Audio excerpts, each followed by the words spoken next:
I was definitely one of those people who would try to do things like Sober October, and I would start October 1st being super motivated and gung-ho and convinced that I was going to take a 30-day break or 31-day, but then I would make it a couple of days or maybe even a couple weeks into it, and eventually I would give in to drinking and just think, screw it, I'm going to have a drink, I deserve it kind of thing. And what I didn't know at the time, which is what I know now, is the reason that it was so hard for me to take a long break from alcohol, even if when I started I had the motivation and desire to do it, really had to do with the fact that essentially my brain was hijacked by the alcohol and addicted to it. And what's been shown actually with research is that there's actually a phenomenon known as the alcohol deprivation effect, which actually shows that if somebody who is addicted to alcohol quits drinking, their brain feels deprived of it. And the reason it feels deprived is because the brain has gotten used to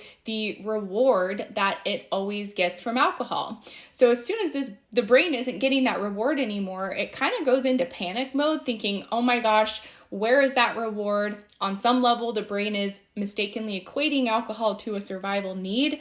And so it causes people to crave alcohol more. The brain feels like it's deprived of something that it needs to survive, so it increases the craving for it. And that's a lot of why people end up relapsing or, stopping a 30-day break early, or maybe it's even hard to have 1 or 2 alcohol-free days, because the brain is essentially addicted to the alcohol. And as soon as it doesn't have it like it's used to, it goes into panic mode, thinking it's deprived of it, and it kicks up the craving. And that craving, for those of us who have struggled with drinking, that craving can really be incessant and all-consuming, and it's really hard to resist. Eventually, for a lot of us, our willpower burns out and we give in to the craving. But what's really cool is that there are actually treatments that have existed for decades, but a lot of people don't know about it. But they exist to actually address the issue of excessive drinking at the root level, which is inside the brain.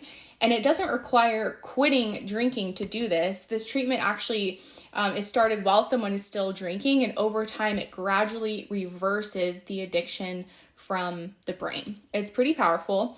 The treatment's called the Sinclair Method. All my videos are about it. You can check out the link in my profile as well, where we have some free resources, as well as a private online program where you can do this treatment from home. You don't have to tell anyone you're doing it.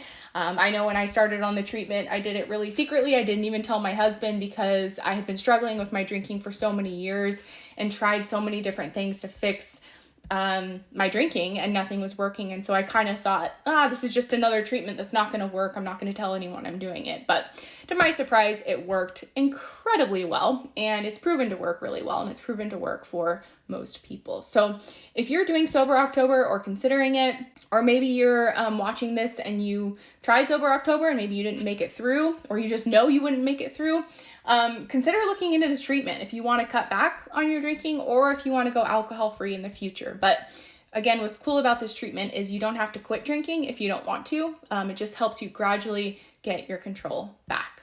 I hope this information is helpful to you. Bye for now.